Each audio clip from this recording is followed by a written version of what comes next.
Biz Kur'an Nesli platformu olarak Ağustos ayını namaz ayı olarak belirttik. Bu kapsamda 7-10 yaş çocuklarına namazla ilgili 15 günlük bir programı aldık. Gerek fıkıh konusu olarak namaz nasıl kılınır, namazın adabı şeklinde böyle bir program yaptık ve bu programı inşallah Pazar günü saat 16.30'da bir etkinlikle taçlandırmayı düşünüyoruz. Bundan dolayı da tüm bacı kardeşlerimizden, komşularıyla, akrabalarıyla, eşleriyle, dostlarıyla bu programa katılmalarını bekliyoruz. Hayat namazla güzeldir dedik çünkü biz bunu Kur'an-ı Kerim'in bir ayetinden yola çıkarak bu temayı belirledik.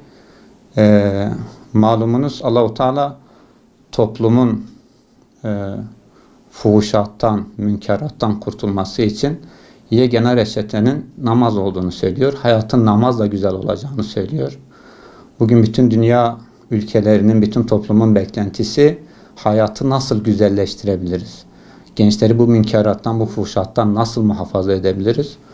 Rabbimiz zaten bunun cevabını bize vermiş.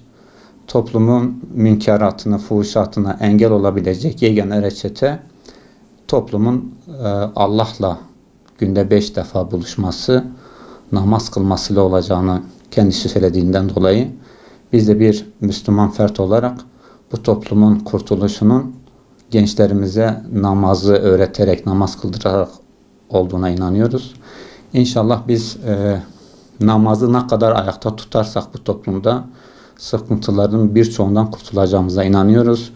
Ve ailelerin birinci önceliğinin çocuklarının namazına önem vermeleri gerektiğini düşünüyoruz. Eğer bir diploma merasiminde nasıl ki insanlar çocuklarının bir diploma aldığı zaman seviniyorlarsa aslında en büyük sevincin çocuğunun namaz kılarken görmesi olduğuna inanıyoruz. Ve bu yapacağımız etkinliği de bu şekilde bir merasim, yani bir diploma merasimi olarak görüp en mutlu günü olması niyetiyle gelmelerini istiyoruz. Ve bir ailenin en mutlu olabileceği bir şeyin çocuğunun namaz kılarken görmesi kadar mutlu bir şeyin olmaması gerektiğini inanıyoruz. İnşallah bu yönde yola çıktık. Kur'an Nesli platformu olarak bu şekilde yola çıktık. Büyük bir teveccüh de aldık. Evlerimizde, camilerde çocuklara bu şekilde bir eğitim programından geçirdik. İnşallah diplomasını, taçlandırmasını da Hazreti Süleyman yerleşkesinde göreceğiz. Bu şekilde de biz halkımızdan bu etkinliğe icabet etmelerini bekliyoruz.